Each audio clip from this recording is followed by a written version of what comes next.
नमस्कार, स्वागत है आप सभी का। आप देख रहे हैं इकोनॉमी टुडे। 9:30 बजे का वक्त होता है जब कारोबार जगत की तमाम खबरों को हम आप तक पहुंचाते हैं। मैं हूं अजय मिश्र। सबसे पहले नजर डालते हैं आज की बिजनेस हेडलाइंस पर, जिन्हें हम कहते हैं टॉप लाइंस।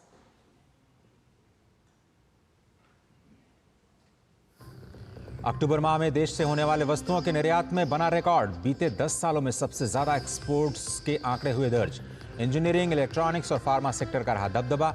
अमेरिका को होने वाले निर्यात में भी हुआ इजाफा।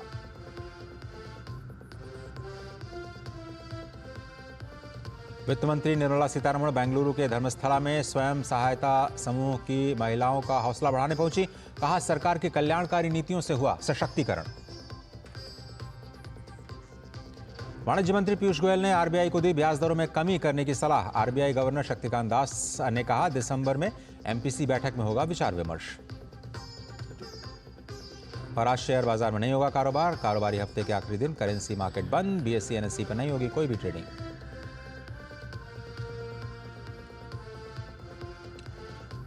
तो ये बड़ी खबर है आपके लिए। और देखते हैं जो ग्लोबल मार्केट्स हैं उसमें किस तरह के जो रुझान है वो देखने को मिले हैं। अगर हम अमेरिकी बाज़ारों की बात करें तो वहाँ पर गिरावट के साथ आज S&P 500 और नैस्डैक की शुरुआत देखी गई है। लेकिन गिफ्ट निफ्टी के देखें तो आज वायदा कारोबार में काफ़ी फ्लैट कारोबार देखा गया, 23,644 के स्तर पर।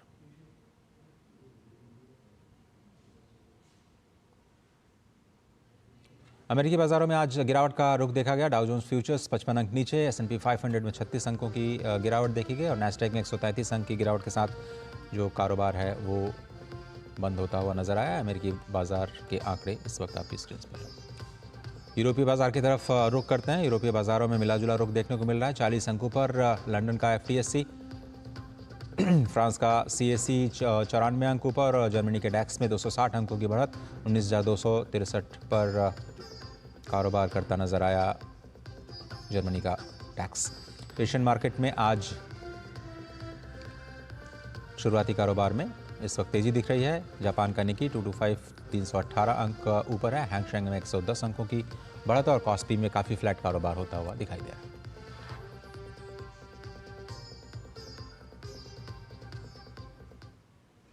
वित्त मंत्री निर्मला सीतारमण ने कहा है कि 2047 तक भारत को एक विकसित राष्ट्र बनाने के सपने के तहत विदेशों से विश्वविद्यालयों को भारत में कैंपस स्थापित करने के लिए आमंत्रित किया जा रहा है। कर्नाटक के धर्मस्थला में एक कार्यक्रम के दौरान उन्होंने कहा कि हाल ही में केंद्रीय मंत्रिमंडल ने भारत के शीर्ष विश्वविद्यालयों में पढ़ने के लिए जो इच्छुक छात्र हैं उनके लिए आसान ऋण की भी सुविधा देने का निर्णय लिया है। सरकार आर्टिफिशियल इंटेलिजेंस के लिए 3 उत्कृष्टता केंद्र स्थापित करने वाली है। इनमें से एक पूरी तरह से कृषि यानी खेतीबाड़ी पर केंद्रित होगा। दूसरे केंद्र में स्वास्थ्य और शहरी विकास पर फोकस किया जाएगा। वित्त मंत्री ने कहा कि आर्टिफिशियल इंटेलिजेंस के माध्यम से हमारे किसानों का पारंपरिक ज्ञान भी और मजबूत होगा।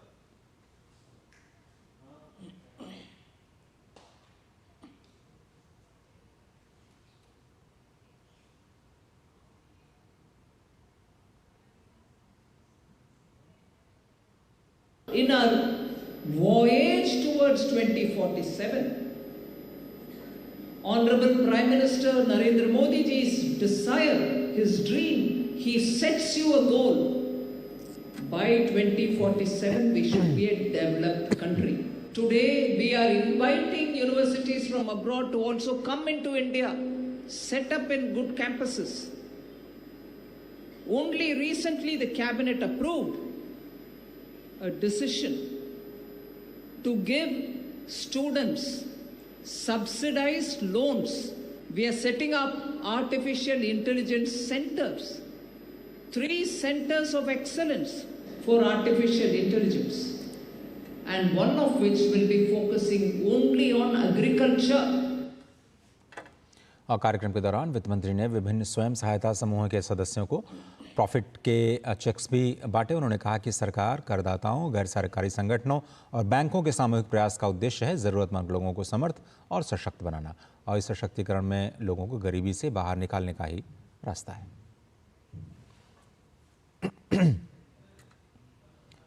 केंद्रीय वाणिज्य मंत्री पीयूष गोयल ने रिजर्व बैंक ऑफ इंडिया के सामने कुछ मांगे रखी। उन्होंने कहा कि विकास को रफ्तार देने के लिए आरबीआई को ब्याज दरों में कटौती करनी चाहिए। उन्होंने कहा कि दरों में कटौती का विकल्प चुनने के लिए खाद्य महंगाई दर पर विचार करना गलत सिद्धांत है। साथ ही उन्होंने कहा कि इस पर गंभीरता से चर्चा हो। अर्थव्यवस्था को रफ्तार की जरूरत है। हालांकि केंद्रीय मंत्री ने कहा कि उनका निजी विचार है, सरकार का नहीं। उन्होंने दिसंबर तक महंगाई दर, खासतौर पर जो फूड इन्फ्लेशन है, उसमें कमी की उम्मीद जताई है।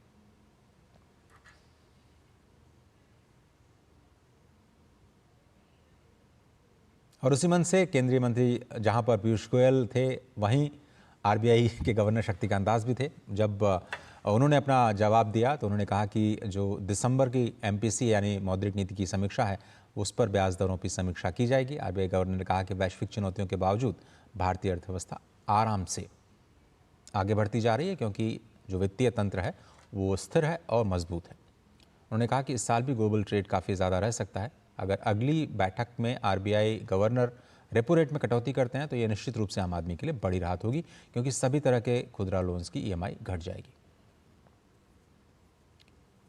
लेकिन इस बीच महंगाई का असर दिखाई दिया है और ब्याज दरों पर उसका असर दिखना शुरू हो गया है। ब्याज दरों में स्टेट बैंक ऑफ इंडिया, जो कि देश का सबसे बड़ा सार्वजनिक बैंक है, उसने गुरुवार को अपनी मार्जिनल कॉस्ट ऑफ फंड के ऊपर जो लेंडिंग रेट होती है, एमसीएलआर जिसको कहते हैं, उसमें बढ़ोतरी करने का फैसला लिया है। और अब नॉर्मल रेट्स जो हैं वो आपको 9% की दर पर दिखाई देंगे। 0.05% की बढ़ोतरी की घोषणा की है। तो देखना होगा कि महंगाई का असर ब्याज दरों पर कैसे पड़ता है। जैसे एक तरफ तो एसबीआई ने आज लेंडिंग रेट्स में बढ़ोतरी की, दूसरी तरफ क्या वाकई दिसंबर की मौद्रिक नीति की समीक्षा में ऐसा गवर्नर या फिर एमपीसी इस पर फैसला ले पाएगी, ये देखने वाली बात होगी। आगे बढ़ते हैं। पेट्रोलियम मंत्री हरदीप सिंह पुरी ने कहा कि केंद्रीय सार्वजनिक क्षेत्र के उपक्रम यानी पीएसयू की नेटवर्थ वित्तीय वर्ष 2023 तक 82% बढ़ करके 17,33,000 करोड़ रुपए हो गई। करीब एक दशक पहले ये 2014 में केवल 9.5 लाख करोड़ रुपए पर थी। सीआईआई के 12वें पीएससी समिट को संबोधित करते हुए केंद्रीय मंत्री ने कहा कि उत्पाद शुल्क, करों और लाभांश के माध्यम से राष्ट्रीय खजाने में जो सीपीएसईज हैं उनका योगदान 2 गुने से ज़्यादा हुआ है। ये वित्त वर्ष 2014 में 2,20,000 करोड़ रुपए था, जो कि वित्त वर्ष 2023 में 4.5 लाख करोड़ रुपए हो गया है। केंद्रीय मंत्री ने पिछले दशक में सार्वजनिक क्षेत्र के उद्यमों के मजबूत प्रदर्शन की प्रशंसा की और कहा कि उनका योगदान भारत की आर्थिक स्थिरता और प्रगति में अभिन्न रहा है। और एक विदेशी एजेंसी की रिपोर्ट के मुताबिक भारतीय अर्थव्यवस्था एशियाई देशों में विकास के मामले में नेतृत्व करने वाले देशों में शामिल रहेगी। मॉर्गन स्टैनली की एक रिपोर्ट के मुताबिक एशिया में युवा उच्च विकास वाली अर्थव्यवस्थाएं बड़ी भूमिका निभा रही हैं। Bharat, Indonesia, Philippines, Malaysia favourable demographic trend और आर्थिक विस्तार पर केंद्रित नीतियों से फ़ायदा उठा रहा है। ये घरेलू और अंतर्राष्ट्रीय निवेश को तेज़ी से आकर्षित करेंगे, जबकि इस क्षेत्र में चीन का योगदान घटने वाला है। रिपोर्ट में कहा गया कि चीन की आबादी लगातार बूढ़ी हो रही है और उसकी अर्थव्यवस्था में गिरावट आ रही है।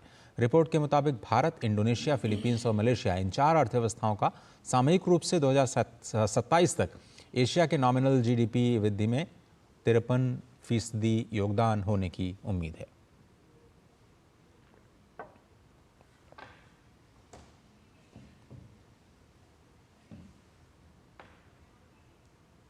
और भारत जल्दी ही जापान को पछाड़कर दुनिया की चौथी सबसे बड़ी अर्थव्यवस्था बन जाएगा। जापान की मीडिया के रिपोर्ट्स में ये जानकारी दी गई है। जापान टाइम्स में प्रकाशित एक आर्टिकल में जापान के कुछ अर्थशास्त्रियों के साथ चर्चा पर आधारित जो आर्टिकल है, इसमें कहा गया कि कैपिटल इकोनॉमिक्स के एशिया प्रशांत प्रमुख मार्सेल थिलियंट भी इसमें शामिल हैं। उसमें बताया गया कि अंतर्राष्ट्रीय मुद्रा कोष यानी IMF का भी मानना है कि 2025 में भारत GDP के मामले में जापान को पीछे छोड़ देगा। S&P ग्लोबल रेटिंग्स के मुताबिक ऐसा 2030 में हो सकता है। अर्थशास्त्रियों के अनुसार जो एक फैक्टर भारत के पक्ष में काम कर रहा है वो यह है कि देश 2000 के बाद आर्थिक क्षमता के मामले में लगातार आगे बढ़ रहा है और GDP 2022 में पहले ही यूनाइटेड किंगडम से आगे निकल चुकी है। डॉलर की जगह अब रुपए का उपयोग करके 27 देशों के साथ कारोबार हो रहा है, जो कि वैश्विक व्यापार में इसके बढ़ते प्रभाव को उजागर करता है। उन्होंने आगे कहा कि वैश्विक डिजिटल लेन देन में भी देश की हिस्सेदारी 46% है। भारत की जनसंख्या वृद्धि और युवा आबादी आर्थिक विकास के प्रमुख चालक हैं। IMF का अनुमान है कि 2025 तक भारत की GDP 4.339 ट्रिलियन डॉलर तक पहुंच सकती है, जो कि जापान के 4.310 ट्रिलियन डॉलर से ज़्यादा है। यह आउटलुक भारत के मजबूत विकास पथ को रेखांकित करता है और जापान पर महत्वपूर्ण बढ़त दिखाता है। सोने की अनिवार्य हॉलमार्किंग 18 और जिलों में शुरू कर दी गई है। बिहार, हरियाणा, राजस्थान, उत्तर प्रदेश, उत्तराखंड सहित अन्य कई राज्यों में इसे शुरू कर दिया गया है। हॉलमार्किंग 2021 में शुरू हुई थी, जिसमें 256 जिले शामिल थे। BIS के मुताबिक अनिवार्य हॉलमार्किंग की शुरुआत के बाद पंजीकृत ज्वेलर्स की संख्या में 5 गुना की बढ़ोतरी देखने को मिली है। साथ ही हॉलमार्किंग केंद्रों की संख्या भी 945 से बढ़कर के अब 1622 हो चुकी है।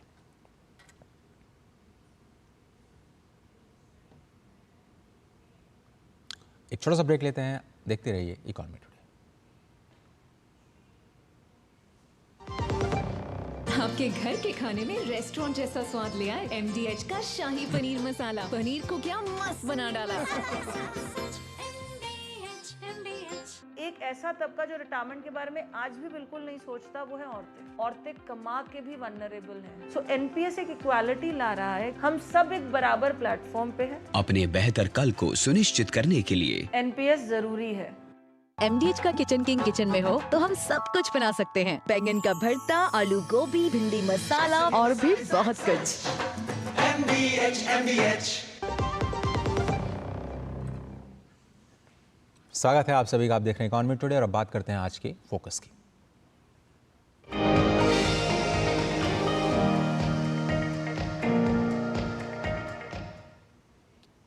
और हमारा आज का फोकस है देश का बढ़ता एक्सपोर्ट्स। देश की लिए अच्छी खबर है। आर्थिक मोर्चे पर अप्रैल से अक्टूबर 2024 के दौरान देश का कुल निर्यात 468 बिलियन अमेरिकी डॉलर से ज़्यादा होने का अनुमान है, जबकि अप्रैल से अक्टूबर 2023 में ये 436 बिलियन डॉलर से ज़्यादा था।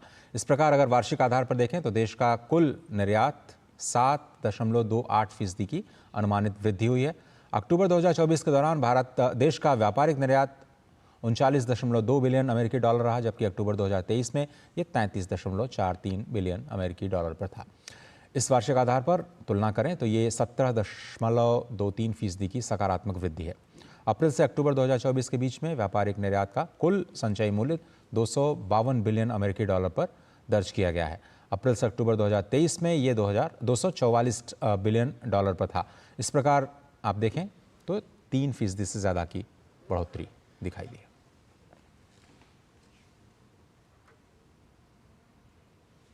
डॉक्टर प्रलोक गुप्ता जो कि एसोसिएट प्रोफेसर हैं IIFT दिल्ली में, इस वक्त मेरे साथ है स्टूडियो में। प्रोफेसर गुप्ता, बहुत धन्यवाद वक्त निकालने के लिए।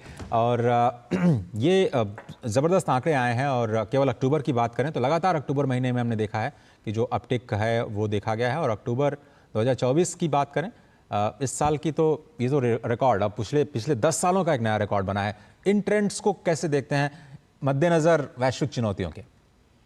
देखिए, जो अभी ये नए आंकड़े आए हैं, ये निश्चित रूप से जो भारतीय अर्थव्यवस्था है उसकी जो गतिशीलता है और उसकी जो मजबूती है उसको जाहिर करते हैं।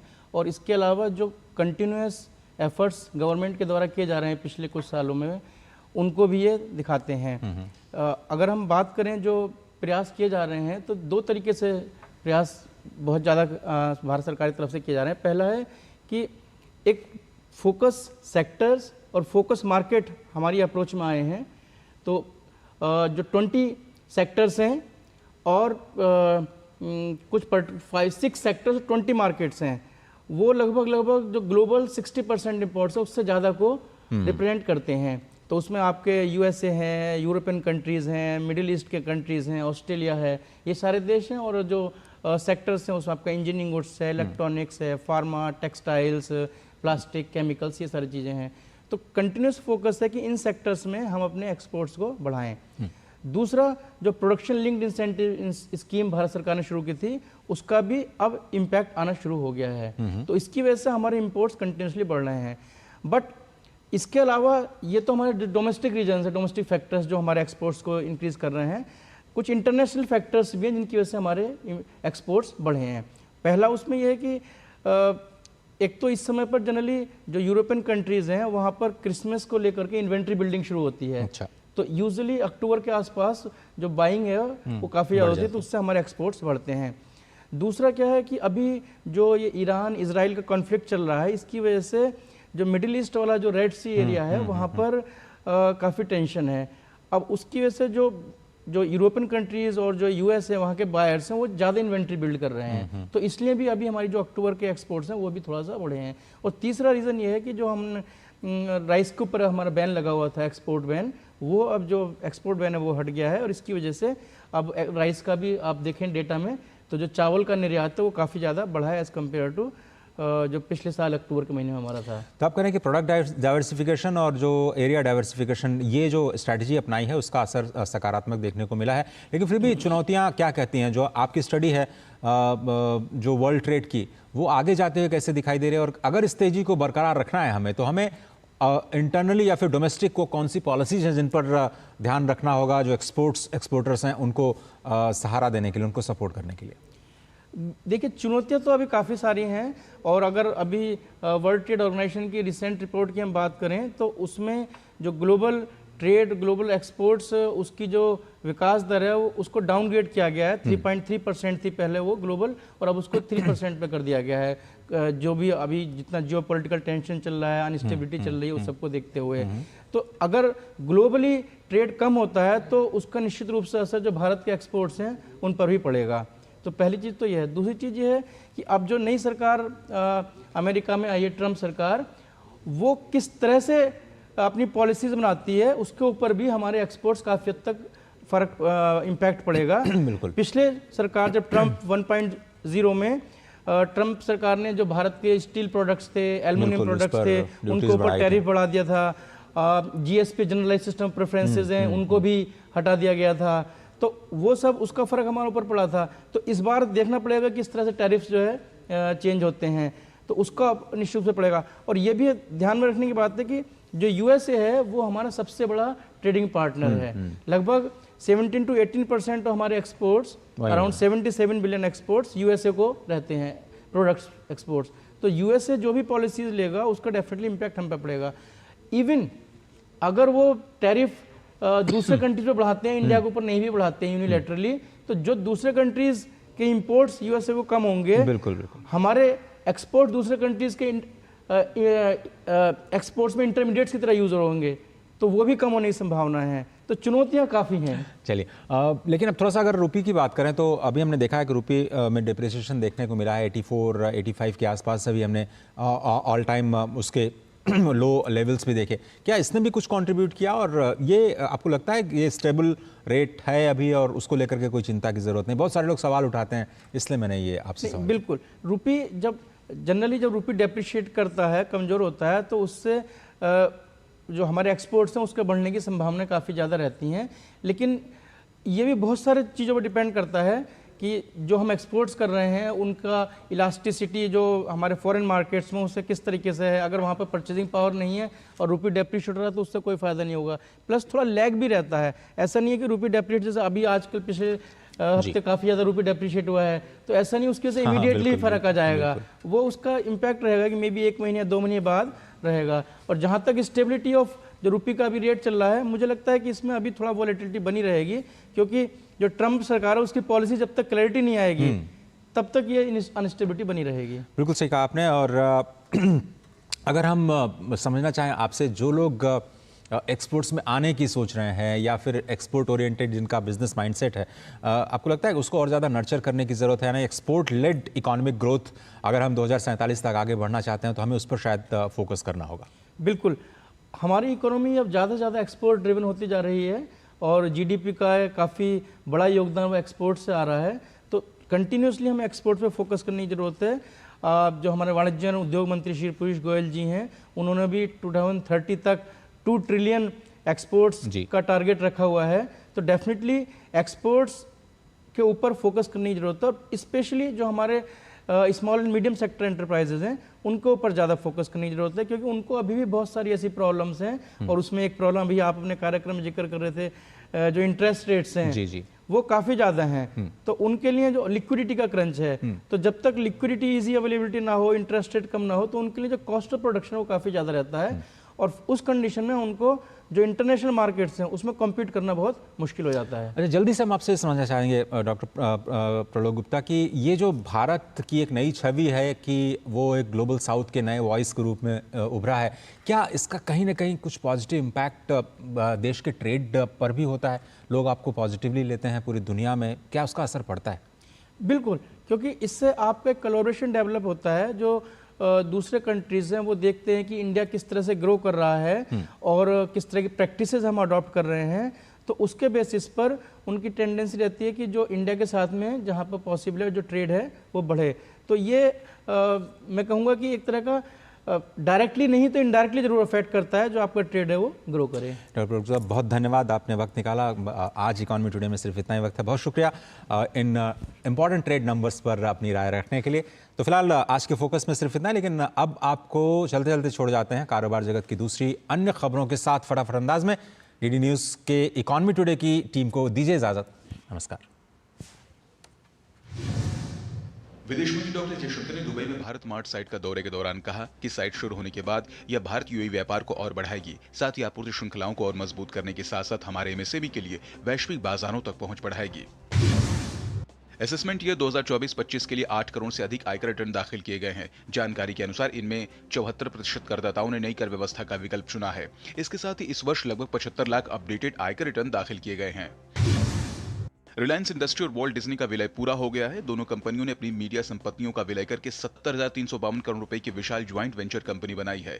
इस डील में रिलायंस ने 11,500 करोड़ रुपए का निवेश किया है। नीता अंबानी कंपनी की चेयरपर्सन होंगे। रिलायंस इंडस्ट्री के पास 16.34%, वाईकॉम 18 के पास 46.82% और डिज्नी के पास 36.84% हिस्सेदारी होगी।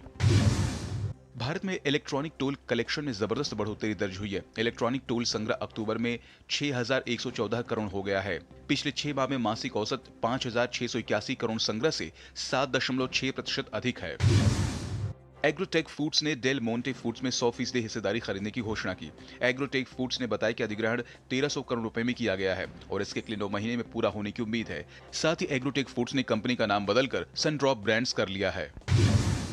देश में सीनियर सिटीजन की संख्या 2050 तक बढ़कर दोगुनी हो सकती है, जिससे सीनियर लिविंग हाउसिंग सेक्टर के तेजी से बढ़ने की संभावना है। ASLI और JLL इंडिया की रिपोर्ट के अनुसार 2024 में सीनियर सिटीजन के रहने के लिए मकानों की मांग 15.7 लाख है। वर्ष 2030 तक इसके बढ़कर 23 लाख होने का अनुमान है।